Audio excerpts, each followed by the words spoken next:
What's up, guys? Long time no see. I am so sorry for slowing down the production so much. I was caught up in some personal things, but we're back. We're back, and to make it up to you guys, I brought you to this beautiful city, my home country. It's called Korbus. It's pronounced with a qaf. I know the majority of you guys cannot pronounce that letter, so I feel flattered. But in this video, we're going to discuss firstly and briefly CosemeRNA. And since we're approaching now 1 month of people starting to using CosemeRNA, I think, we started to get some feedback, at least from a side effect standpoint. So I'm going to briefly talk about that. And primarily I'm gonna discuss, and I wanted to discuss in this video, a comment that I got on my channel about 1.5 months ago, and I found to be a good opportunity to discuss and to convey the core message and the core objective and goal for this channel, which is to lead you guys to the right and to the correct approach for hair loss, not only from my perspective but from a scientific perspective. I also want to assure you guys that we're back to our regular posting schedule, which is 1 video per week. I'm gonna do my best to keep that schedule. And again, I'm so sorry for slowing down the production. I was taking my exams for my 5th year and I passed. I'm now finally in my final year of medical school. 1 year and I will become a doctor of general medicine. But again, we're back, and I will let you enjoy some of the views we have here in Korbus. It's a beautiful city.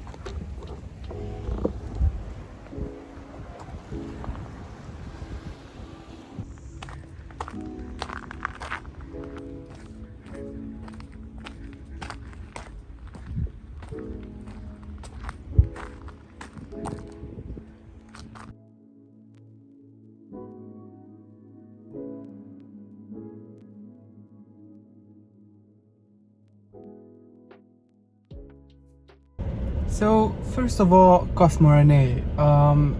I said that we are now approaching 1 month of people starting to use CosemeRNA, and that's accurate, I think, as long as I can remember. But here's my problem. I am a member of the subreddit CosemeRNA, which is one of the worst subreddits that I have ever seen in terms of giving and providing value and skepticism for the product it's intended to review. Stop.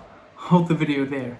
The second I went home to edit the video and to post-produce it, I discovered that the audio in that track is not usable. There's just a lot of noise in the background, so I decided to shoot the video again.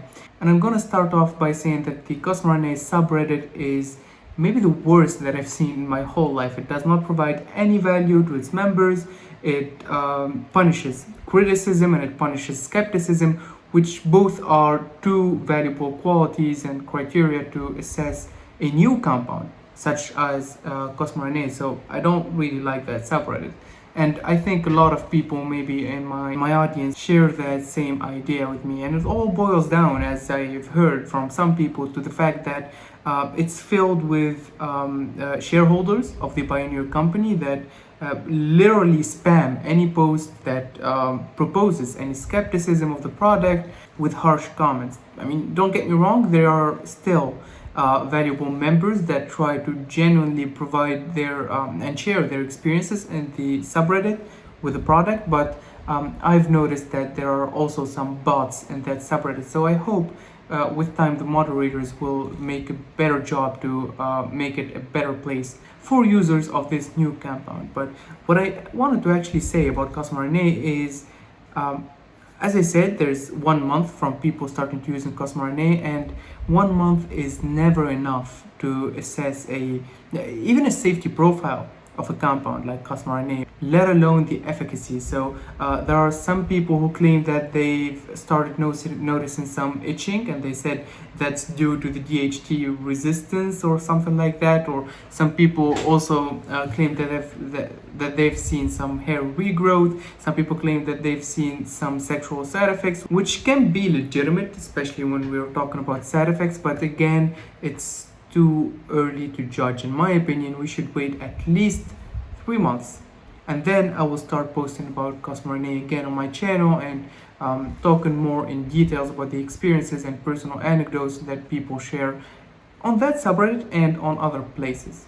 But now to the second point that I wanted to mention on this video, and that is the comment that I've got. And it's a comment that pissed me off, to be honest, a little bit. I'm not usually that much of a sensitive person, and especially when it comes to people sharing their opinion on me online. But this particular comment touched me because it's related to the core message that I'm trying to convey through this YouTube channel. Now, I'm gonna make sure to make the comment pop up on the screen so that you can see what I'm talking about. And this again, I'm not attacking this person, and I'm not making the video to attack this person. I know that he posted the comment probably without even watching my video. By the way, he commented on the video that talked about verteporfin. But I've noticed that this has become somewhat of a recurring theme, especially in the past couple of weeks when my channel had exponential growth. So I want to make this thing clear as much as I can. I do not present myself as a hair loss guru. I do not present myself as the teacher of how to treat your hair loss. I only try to provide some alternative solutions to hair loss. Now, what do I mean by that? A lot of channels about hair loss that have questionable ethics, at least, share their experiences of 100% hair regeneration and unimaginable hair regrowth experiences, and then they list in the description or in the end of their videos a website where you can go ahead and buy some oil or some product or some compound that is not FDA approved or does not have good background in terms of clinical data confirming its efficacy or the safety of its usage for a long term. Now, I try to, and I saw that gap in the market when I decided to make this channel about hair loss. I aim to convey the message that treating hair loss is not as simple as it seems. It's not only about taking some oil or even when it comes to FDA approved treatments, taking finasteride or minoxidil, and your hair loss will simply go away and you will get Oreo hair from your teenage years. It's not like that, guys. And I made a video, actually, the previous video, about the long-term efficacy of finasteride, and I discussed in that video how starting to using finasteride as a 5-AR inhibitor in an earlier stage of androgenic alopecia yields better results in terms of stopping the progression of the disease or condition, or even in some cases reversing the hair loss you've already witnessed. Now, I talked in the video that I will share here, dealing with hair loss in my 20s, that I've been diagnosed with androgenic alopecia when I was 18 years old, I think, maybe 19, and I only started taking finasteride at 23. Now, the reasons why I didn't start taking finasteride at an earlier age is for another video. Maybe I can talk in details about that, and it's maybe something that I would have dealt with differently if I had my experiences now. But that's what happened, and I started taking finasteride at 23, and then I was already diffusely thinning all over my scalp at 23, and so finasteride did a job indeed, and it did, I wouldn't say stop, but it slowed down significantly the progression of my androgenic alopecia, but it didn't stop it. Neither did it reverse my glorious hair again. And I'm not ashamed of that fact. I try also to convey in my videos the fact that you should not expect full regrowth of hair after taking these treatments. And when I say these treatments, I'm only talking about finasteride and minoxidil.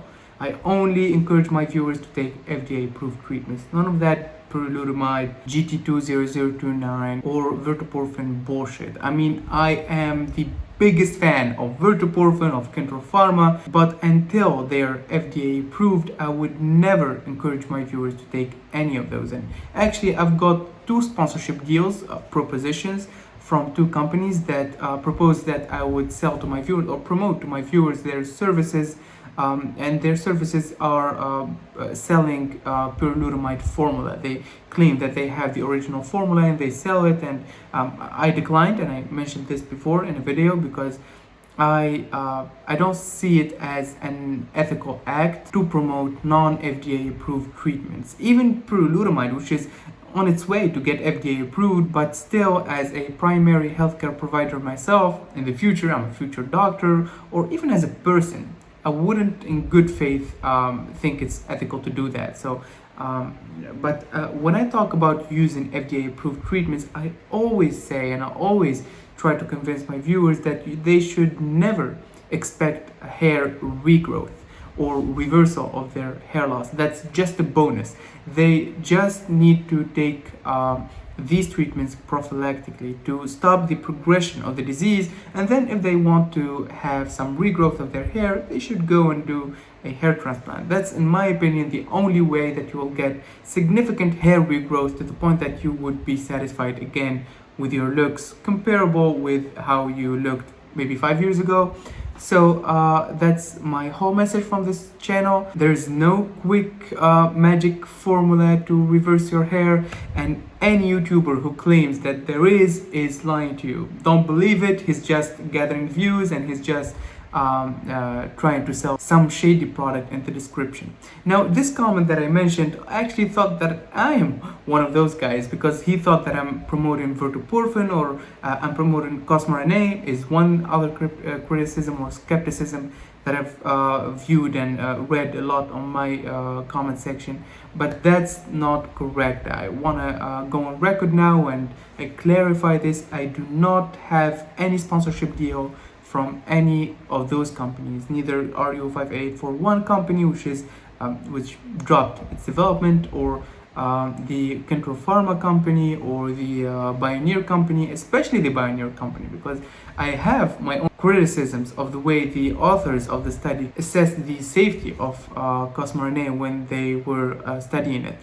So that's why I am balding. That's why I have thinning hair all over my scalp. I have diffuse androgenic alopecia, and I'm not ashamed with it. I do as much as I can to keep the hair that I have, and I don't really get bothered a lot from this look. I do like this look, and I shave my hair every summer. And if you want to know my plans regarding my hair, I am now 26 years old. I'm still young, so I'm planning to keep taking finasteride, maybe even minoxidil. I'm on and off of minoxidil because I don't like applying it, to be honest, and the risk reward is not that big. But I regularly take 1 milligram of finasteride every day, and I will keep doing that until I reach my 30s, maybe my 29 years old, and then I will undergo a hair transplant, most probably. If I feel comfortable with my look this way, I will maybe stay this way, and I will not do a hair transplant until I may be 40 years old. But that's my personal approach to hair loss, and I think that should be your personal approach to your hair loss. Of course, you should customize it to the degree of hair loss you have, but I think you should never expect to get full regrowth of hair with taking 5-AR inhibitors, even dutasteride. It's maybe slightly better in terms of efficacy from finasteride, but still it will never, trust me guys, never give you hair regrowth results that are significant enough to make you satisfied with your looks, again, comparably with how you looked 5 years ago in your hair. And one last thing that I wanted to mention and emphasize: if you enter and start taking these drugs with the expectation that you will get regrowth of your hair, most often we see patients quit using finasteride just because they think it didn't do its job, while its real job is to only slow down or stop hair loss.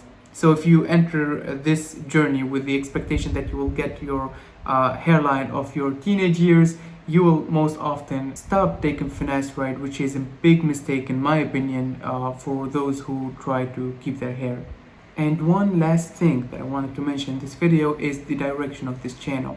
I want to keep posting about hair loss. I do enjoy this content, but I want to expand a little bit to other topics to maybe reach other audiences. So if you're interested in other topics regarding men's health, like, I don't know, a lot of people ask me in the comment section about gynecomastia. A lot of people ask me about fitness related stuff, testosterone, exogenous testosterone and stuff like that. So if you're interested in any of those, please post in the comment section and I will make sure to talk about different topics on this channel in the future, and I will keep posting once every week at least one video about hair loss.